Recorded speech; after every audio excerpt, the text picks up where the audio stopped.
Why did Switzerland stay neutral in World War II, and why they're still neutral to this day? So even though Switzerland had Germany above them and Italy below them, they still decided not to ally and not to get involved in World War II, or even join NATO to this day. So what Switzerland decided to do to protect itself was to make its mountains into a massive fortress.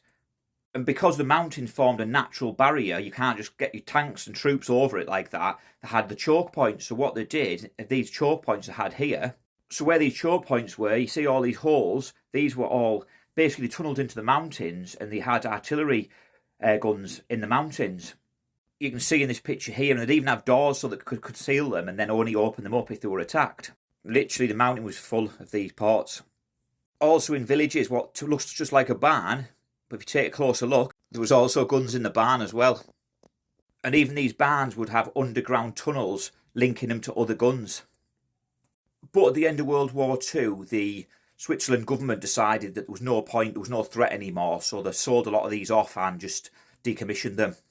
But then, as we know, the Cold War happened, and once again they were thinking, oh no, what do we do for our safety? So once again, they thought, we'll dig like we did before in World War II. So this time they started doing it in their cities and villages, etc. And they passed a bill in 1963 that all people would have a bunker in the event of a nuclear war or a war. And so basically there was a shelter for every single person, refugee or anyone in the country.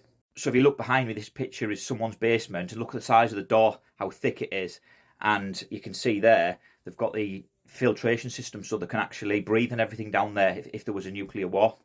But then at the end of the Cold War, once again, it kind of laxed again because they thought, we're okay, we don't need to worry. But then now, with the heat of what's going on again with Russia and Ukraine, suddenly they've started saying, oh God, better make sure our bunkers are all good to go. Also, every able-bodied Swiss male is required to serve in the Swiss military, and they also keep their service rifle once they leave for national defence.